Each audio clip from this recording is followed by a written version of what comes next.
धांसू कहानियाँ।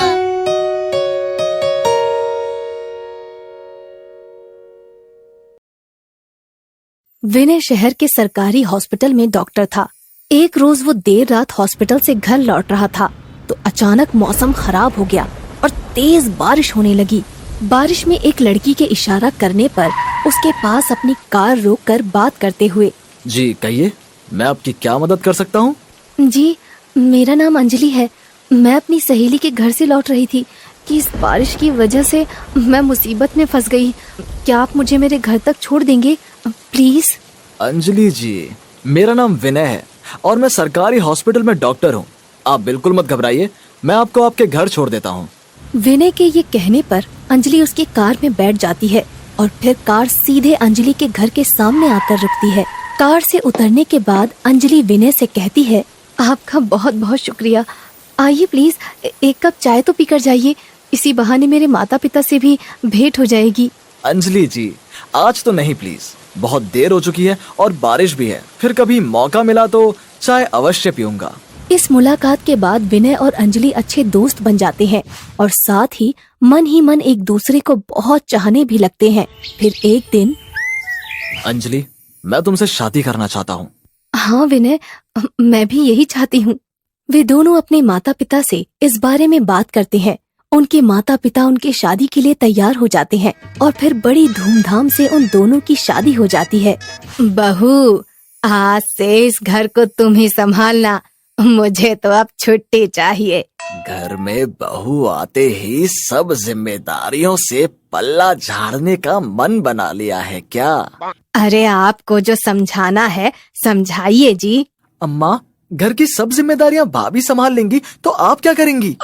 चुप कर, तू बहुत बकबक करता है। बहू, अपने इस नटखट देवर के कान खींच कर रखना, वरना ये सर चढ़ कर जाएगा। शादी के बाद अंजलि अपनी सभी जिम्मेदारियों को अच्छे से निभाने लगती है और ये देखकर विनय बहुत खुश होता है। अंजलि, मैं तुमसे बहुत खुश हूँ। तुमने कुछ ही दिनों में मेरे पूरे परिवार का दिल जीत लिया। अच्छा, तुम्हारा परिवार? क्या अब ये मेरा परिवार नहीं है?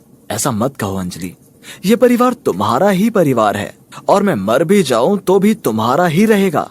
चुप करो जी, मरने की बात कभी मत करना। इस तरह अंजलि अपने ससुराल में खुशी से रह रही होती है कि तभी एक दिन विनय की कार का एक्सीडेंट हो जाता है और उसकी मौत हो जाती है। हे भगवान, ये क्या हो गया? अब मैं और मेरा होने वाला बच्चा किसके सहारे जिएंगे?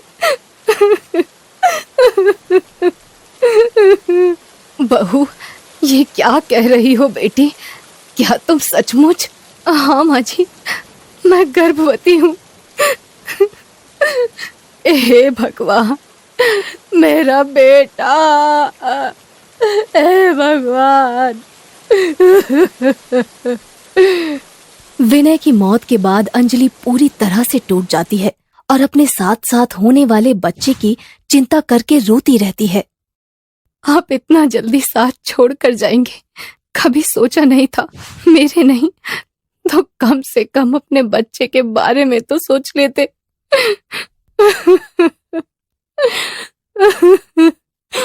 विनय, बेटी रो मत बेटा, खुद को संभालो खुद को।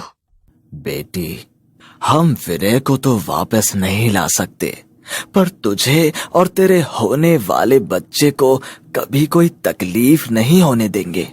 हाँ बेटी, हम तुम दोनों को अपने कलेजे से लगा कर रखेंगे। इसके कुछ दिन बाद तक सरस्वती अंजलि को सच में अपने कलेजे से लगा कर रखती है, मगर फिर अचानक ही बहू उसे मनहूस नजर आने लगती है। बहू तो पूरी तरह से मनहूस है जी, आते ही मेरे लाल को खा गई, आगे ना जाने किस किस को खा जाएगी। अब मैं इसे अपने घर में नहीं देख सकती।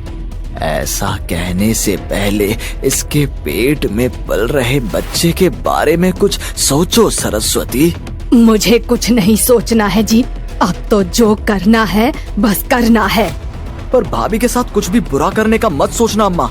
तू अपनी सोच बेटा, भाभी की चिंता मत कर, उसके बाद सरस्वती बहू को घर से निकालने के लिए उसके पीछे ही पड़ जाती है।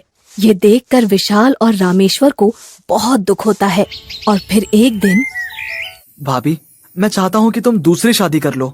तुम ये क्या कह रहे हो विशाल? मैं और दूसरी शादी? नहीं नहीं नहीं, ये नहीं हो सकता। विशाल ठीक कह रहा है बेटी।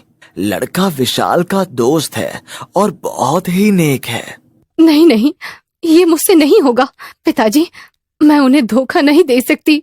भाभी, जब पत्नी के गुजरने पर मेरा दोस्त दूसरी शादी करने को तैयार है तो आपको क्या आपत्ति है? मान जाओ बेटी, इसमें ही हम सबका भला है।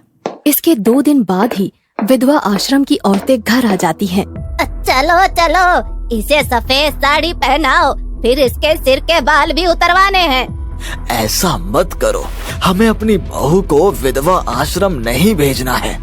चुप रहो जी, बीच में टांग मत अड़ाओ। जो रीति रिवाज है उसे तो निभाना ही है। मेरे बाल मत कटवाइए माँ जी, आप कहेंगी तो मैं आपके घर से ऐसे ही निकल जाऊंगी। तू चुप कर, अब तेरी नहीं चलेगी। अंजलि की ये हालत देखकर उसकी माँ को एक पुरानी बात याद आ जाती है। देखो ना माँ, मेरे बाल कितने सुंदर हैं। ये मुझे जान से भी प्यारे हैं। भगवान भले ही मेरी जान ले ले, पर मेरे बालों को सदा ऐसे ही सलामत रखे। चुप कर नादान लड़की, जब तू ही मर जाएगी तो तेरे ये सुंदर बाल किस काम के। फिर जैसे ही अंजलि के बाल उतारने की तैयारी होती है तो अचानक विशाल अपने दोस्त राजीव को लेकर वहाँ पर आ जाता है।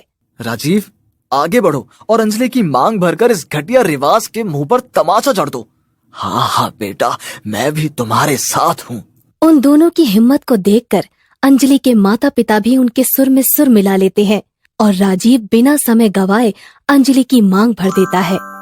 शाबाश राजीव, आज तूने 2 जिंदगियां बर्बाद होने से बचा ली और साथ ही एक सामाजिक बुराई को भी खत्म कर डाला बेटा। राजीव का इस तरह मांग भरना अंजलि को बुरा तो लगता है, मगर फिर सबके समझाने पर वो मान जाती है और फिर उन दोनों की शादी कर दी जाती है। यही नहीं, सरस्वती खुद उसे दुल्हन बनाकर एक बेटी की तरह अपने घर से विदा करती है। हेलो दोस्तों, आ गए आप? आ ही गए हो तो चैनल को सब्सक्राइब कर देना और वीडियोस अच्छे लगे तो लाइक और शेयर भी कर देना और बेल आइकन जरूर दबा देना ताकि आपको नई वीडियोस की नोटिफिकेशंस मिलती रहें।